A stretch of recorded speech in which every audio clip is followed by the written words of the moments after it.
Chaque jour, Charles et Carole vous présentent la leçon de l'école du sabbat.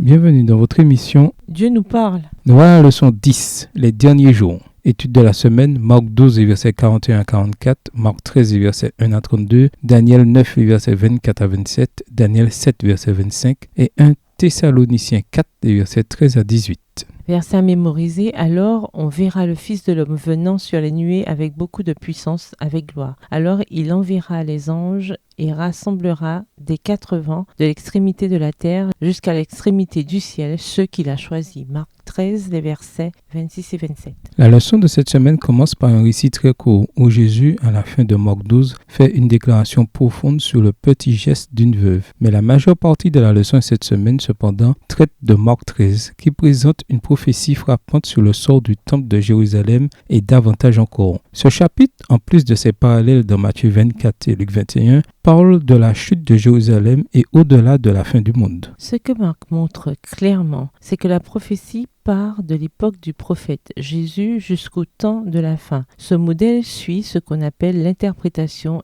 historiciste de la prophétie eschatologique par opposition à la tentative de situer ces prophéties dans le passé ou très loin dans le futur. Comme souvent dans Marc, l'enseignement du Seigneur répond à une question ou à une incompréhension de ses disciples. Ces questions ou incompréhensions donnent à Jésus l'occasion d'enseigner des vérités vitales pour la vie et l'expérience chrétienne. Non seulement Jésus prédit l'avenir, mais il enseigne aussi à ses disciples de l'époque et d'aujourd'hui à se préparer aux épreuves à venir. Au revoir. Et à demain si Dieu veut.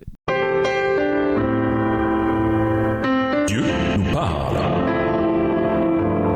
Chaque jour, Charles et Carole vous présentent la leçon de l'école du sabbat.